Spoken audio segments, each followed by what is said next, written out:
미나상 콘니치와 JLPT 전문가 박승길입니다. 자, JLPT는 시험 유형이 다양합니다. 그래서 2주 전에는 이 많은 양을 어떻게 정리해야 할지 또 뭘 봐야 하나 고민하시는 분들이 정말 많습니다. 그런 학습자분들을 위해서 JLPT 합격을 위해서 꼭 알아야만 하는 필수 내용들을 정리한 JLPT 쪽집게 특강 N2를 준비했습니다. 사실 2주 전에는 새로운 것들을 배우고 공부하기보다는 지금까지 공부한 것들을 잘 정리하고 부족한 파트에 집중하는 것이 중요한데요. 어느 지식 파트는 다른 파트보다도 단기간에 점수를 높이기 쉬운 편입니다. 우리는 남은 2주 동안 어느 지식 파트에 집중해서 그동안 여러분들이 공부했던 내용들을 정리하고 그 내용들 중에서도 더 중요한 것들을 다시 한번 되짚어보고 문제풀이 전략들을 알아보는 시간을 갖도록 하겠습니다. 그럼 오늘은 단기간에 언어 지식 파트를 어떻게 공부해야 할지 헷갈리기 쉬운 표현들의 학습 전략 등을 함께 알아보도록 하겠습니다. 미나상 간바레! 자, 한자의 발음이 한국어 발음이 어떻게 나느냐에 따라서 일본어 발음도 달라지는 그런 한자를 한번 보도록 하겠습니다. 먼저 이 한자는요, 크게 보면 성 아니면 생이죠. 그래서 한국어 발음이 성어로 나는 단어는 일본어를 세이라고 읽어주시고요. 생이라고 나면 쇼우라고 읽어주시면 됩니다. 자, 예를 한번 들어보겠습니다. 그죠? 우리가 명절에 고향에 갑니다. 그거 귀성이라고 하잖아요. 그때는 기세이라고 읽으시면 되고요. 그 다음에 지난날을 돌이켜 반성한다 할 때 반성은 뭡니까? 한세이. 이처럼 성으로 발음이 나면 세이라고 읽으시면 되는데, 자, 쇼우를 읽히는 건 어떤 겁니까? 그렇죠? 필요 없는 거는 뭐 한다? 생략한다. 이렇게 생략이죠. 성약이 아니잖아요. 그러니까 쇼략이라고 읽어주시면 되는 겁니다. 자, 이런 것도 있습니다.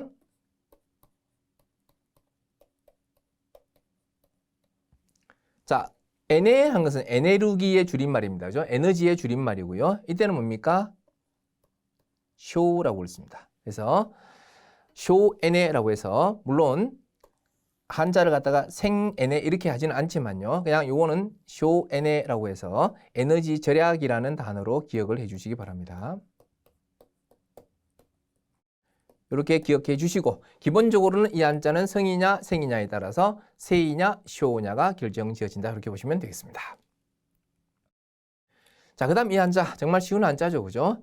그래서 한국어 발음이 화로 난다 그러면 가라고 읽어주세요. 그 다음에 획으로 난다 그러면 카쿠라고 읽어주시면 되겠습니다.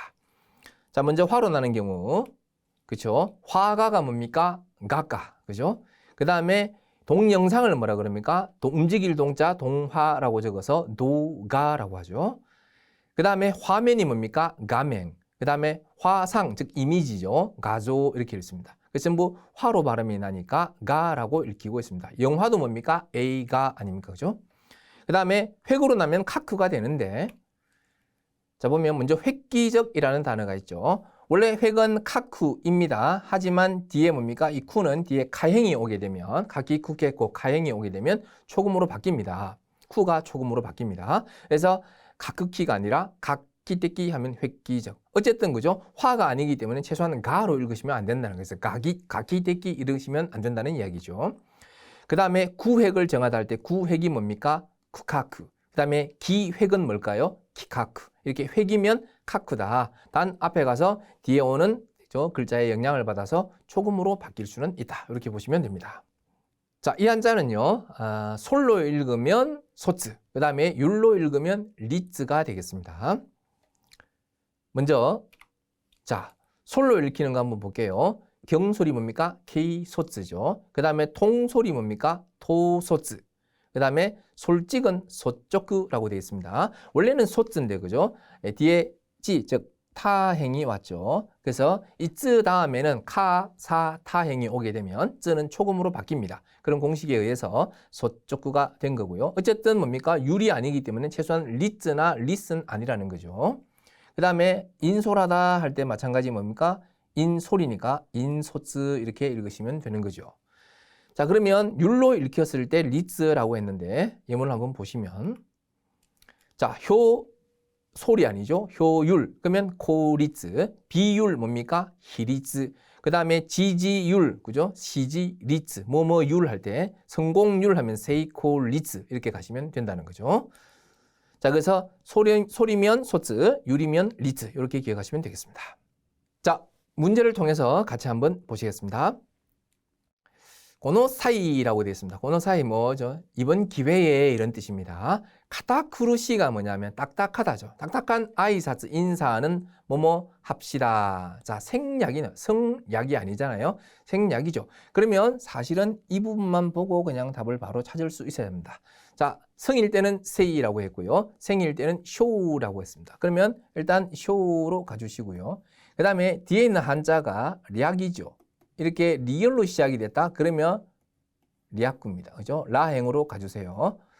만약에 약이었다면 이렇게 약구 이렇게 갈 수 있습니다. 그죠? 근데 지금 생약이 아니라 생략이기 때문에 리약구가 됩니다.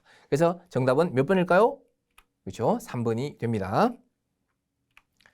다음 2번 보시면 밑줄 딱 보면 기획 나왔네요. 그죠? 기화가 아니잖아요. 그러면 기획이니까 최소한 카쿠겠구나. 그러면 1번 아니면 2번이 답이겠다. 이렇게 생각이 되면 되죠. 그래서 가 아니면 카크인데요. 지금 이렇게 가쿠는 아니라는 거죠. 자, 그러면 지금 기획이니까 키카크로 갑니다. 자, 그 사람의 기획이 카이기대 도었다. 회의에서 뭐 했다? 도루 하면 통과되다죠. 통과되었다. 1번에 시카쿠 했을 때는 어떤 단어가 떠오릅니까, 여러분? 시카쿠는요, 물론 자격. 그죠? 시카쿠, 자격이라는 단어가 있겠네요.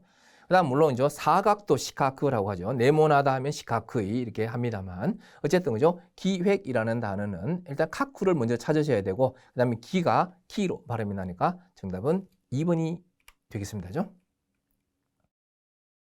다음 3번 보시면요. 밑줄이 뭡니까? 진학 소리입니까? 진학 유리입니까? 그것만 딱 봐도 벌써 소리면 소츠, 유리면 리츠. 자, 뒤에 보십니다. 이츠, 그다음에 리츠, 시츠, 소츠. 자, 소츠 아니라고 했죠? 그 뭡니까? 진학률. 이건 누가 봐도 2번이 답이 될 수밖에 없겠네요. 홍코니 오케르, 홍코 하면 본교, 우리 학교. 니 오케르는요. 대노하고 같은 말이에요. 그래서 우리 학교에 있어서의 이 다이가크 신가크 리츠와 다카이데스 대학 진학률은 높습니다. 그래서 유리냐 소리냐를 판단하셔서 소츠냐 리츠냐만 잡으셨다면 정답 몇 번? 2번이 되는 겁니다. 자, 그다음 모양이 비슷한 한자가 나옵니다. 그죠?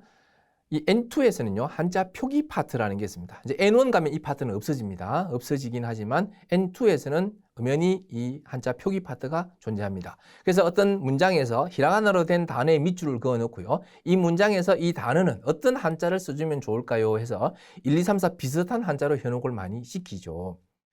자, 여기서 보면 기본적으로 이것은 무슨 자입니까? 뜻의자예요. 뜻의자. 자, 지금 제가 뜻의자를 쓰는 단어 3개를 예를 들어놨습니다만 어떻게 읽을까요? 그렇죠? 자, 정의는 뭡니까? 정의를 바로 세워야 한다 할 때. 정의는 세이기. 그 다음 뭡니까? 유익이라고 되어 있죠. 유익인 뜻이 뭡니까? 유의이니까 의미가 있음. 즉, 의라는 단어에다가 앞에 있을 유를 붙였죠. 그래서 의가 있음, 의미가 있음이란 뜻이에요.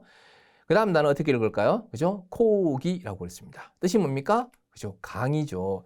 여기서 많은 학생들이 잘 틀리는 문제가 뭐냐면요. 기본적으로 이 의자는 뜻의자입니다. 그래서 올바른 뜻, 이게 정의죠. 그죠? 이 의가 뭡니까? 그냥 이 뜻의자, 둘 다 뜻의자예요. 그래서 뜻이 있다. 즉, 의의가 있고 의미가 있다라는 게 유익입니다. 근데 강의라는 말을 많이 틀립니다. 왜냐하면 이따가 뒤에서 배울 건데요. 이 의자는 의논하다 할 때 의자 옆에 말씀문이 들어간 의자가 있거든요. 그래서 강의를 이 한자를 쓰지 않겠나라고 생각하는 경우가 되게 많아요. 근데 강의라는 것은요. 자, 그러면 원리 원칙 이런 거 다 떠나서 강의는 기본적으로 뭡니까? 일방적으로 하는 경우가 대부분입니다. 강의는. 그래서 제가 지금 여러분한테 강의를 하고 있잖아요. 여러분들은 뭐 합니까? 그냥 듣고 계시죠. 자, 그래서 강의라는 것은 말을 하긴 하는데 그냥 선생님이 가르치는 사람만 말을 하고 학생 그냥 듣고 있다 해서 한쪽만 말씀문이 붙는다. 그래서 강자에 이미 말씀문이 들어가기 때문에 의자에 붙지 않는다. 이렇게 기억을 하십시오. 아시겠죠? 자, 그러면 말씀문이 들어가는 의자, 의논할 의자인데요. 그야말로 의논할 때 이렇게 쓰고 있습니다. 자, 기롱이라고 읽죠. 뜻이 뭐라고요? 의논. 그 다음 단어 볼까요? 토기라고 읽고요. 뜻이 뭡니까? 토의하는 거죠. 그 다음 뭡니까? 고기라고 읽고요. 자, 강의하고 발음이 똑같이 나네요. 근데 이 한자는 뜻이 뭐다? 항의하는 거죠. 그 다음 마지막이 뭡니까? 카이기 해서 회의라는 단어가 됩니다. 자, 그럼 여기 보면 말씀은이 이렇게 두 개가 다 붙어 있는 한자가 있고요. 이렇게 두 개가 다 붙어 있죠. 근데 항의라든지 회의는 그냥 말씀은이 하나만 붙어 있습니다. 자, 기본적으로 항자가 앞에 이게 뭡니까? 손수자죠. 그래서 항의한다는 것은요, 막 손으로 지금 말을 하는 거야. 막, 그죠? 항의하니까 막 지적을 하면서 뭔가 얘기를 하겠죠. 그죠? 그래서 앞에는 손수가 들어가고 뒤에는 말씀문이 들어가는데, 회의는요, 회의도 기본적으로 뭔가 모여서 이야기를 해야 되잖아요. 말을 해야 되잖아요. 그런데 이 모일 회자에 말씀문이 없어요. 그 어딘가에 말을 넣어줘야 되기 때문에 이게 이렇게 들어갑니다. 자, 토의하고 의논은요, 기본적으로 이렇게 생각하십시오.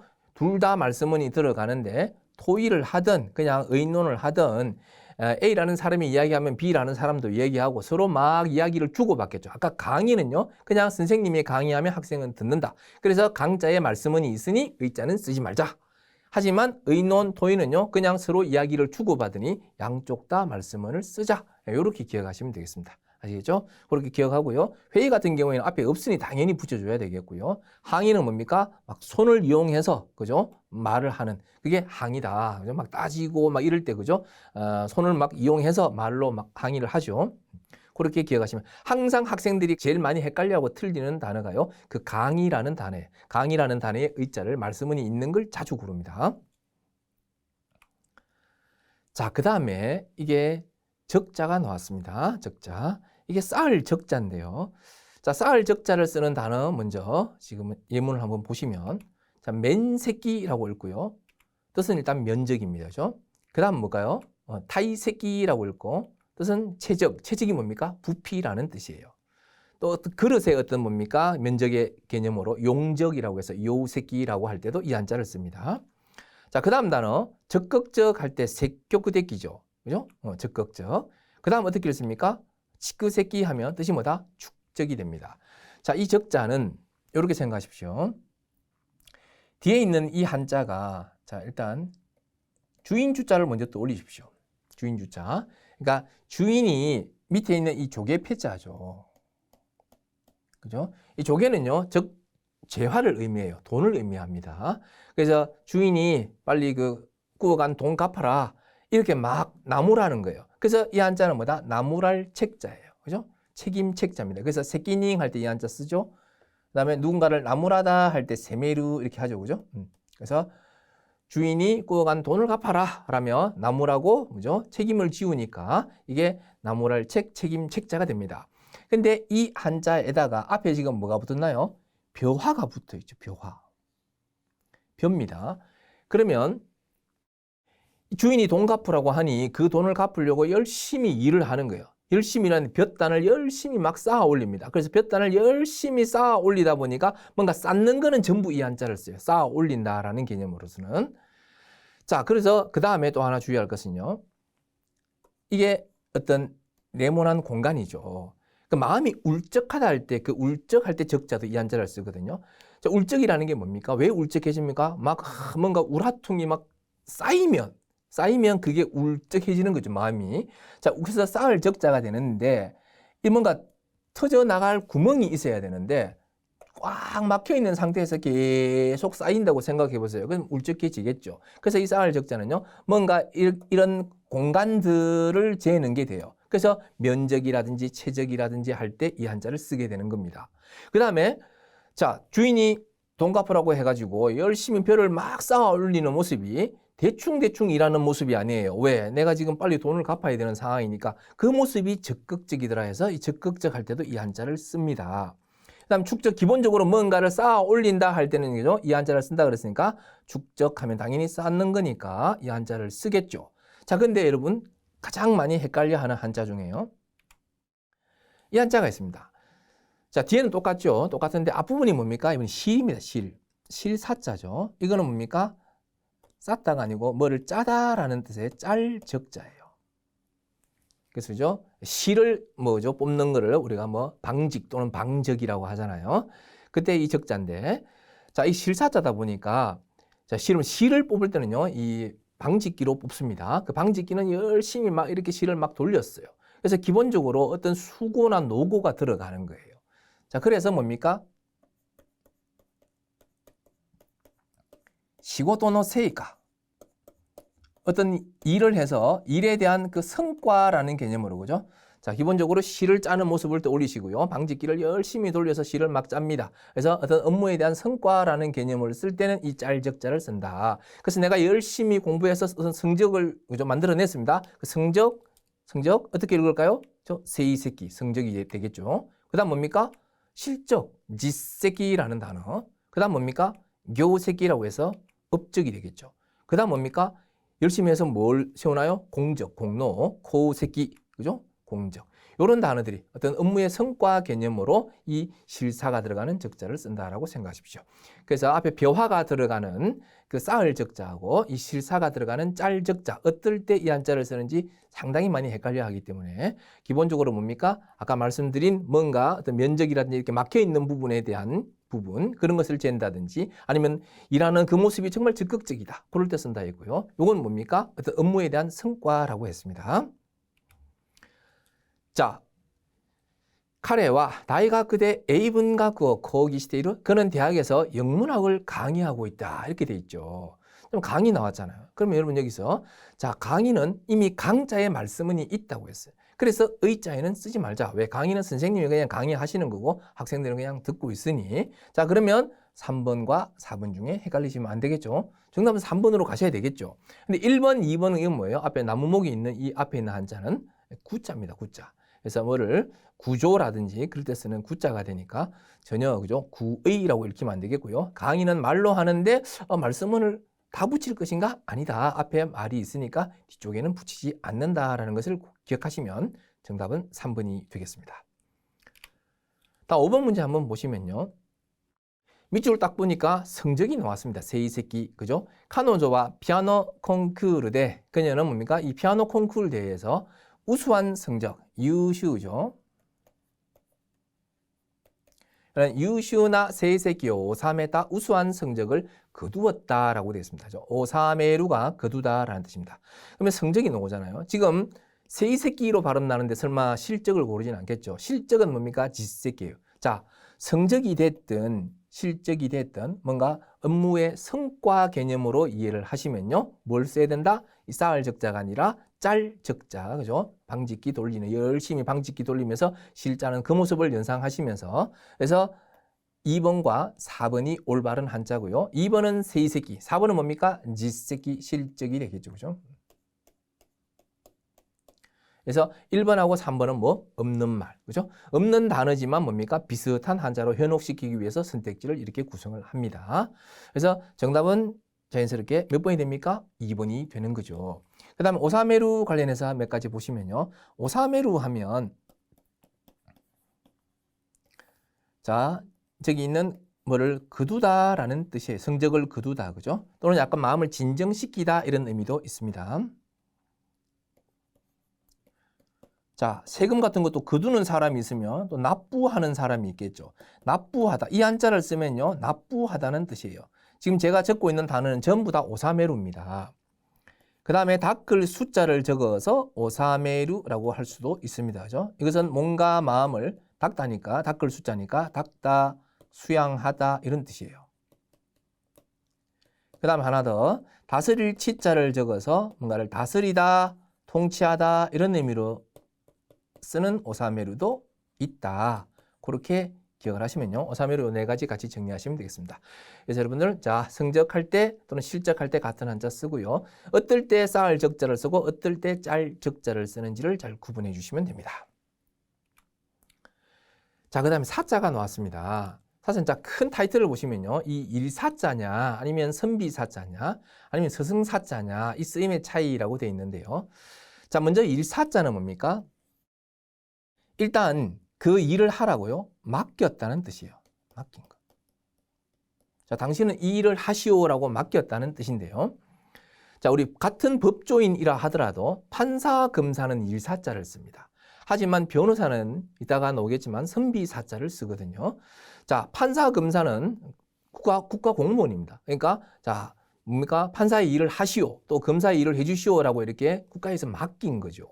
하지만 변호사는요, 그냥 어찌 보면 자기 그냥 개인이 그냥 변호사 사무실을 여는 거죠. 그래서 같은 법조인이라도 한자가 달라요.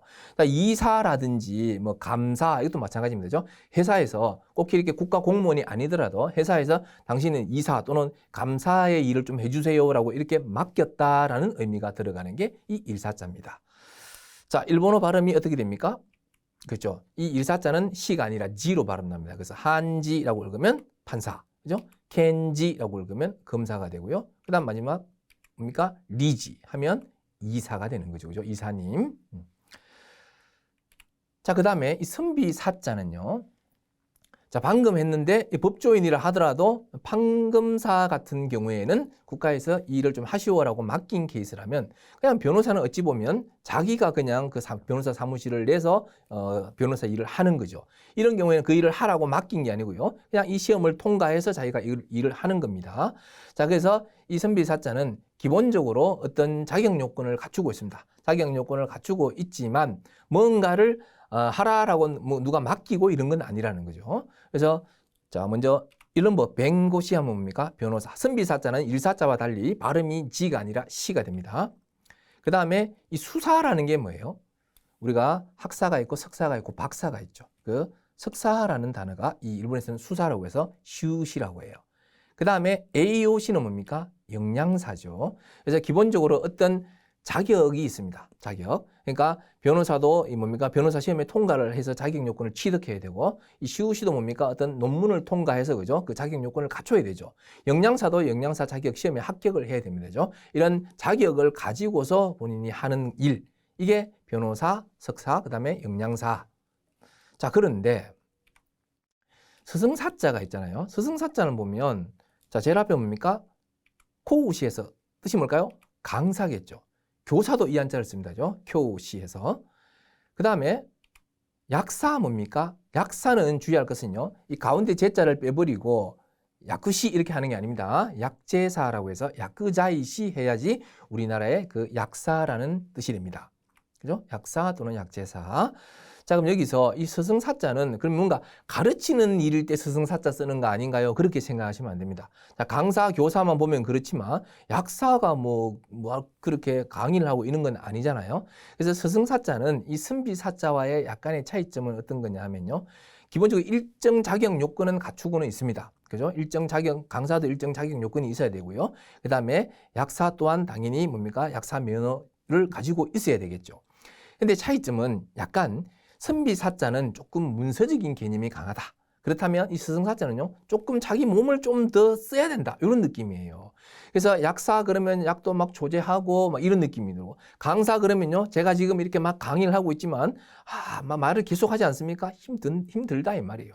그죠? 근데, 자, 요거 선비사자 잠깐 보시면요.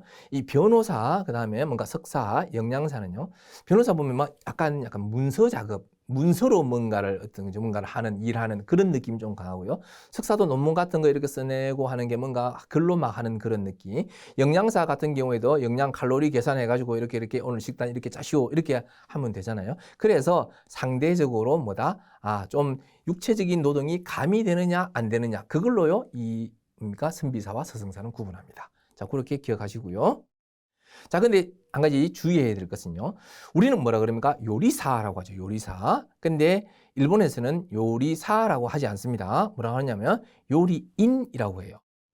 그래서 료리닝이라고 부른다는 거 주의해 주시고요.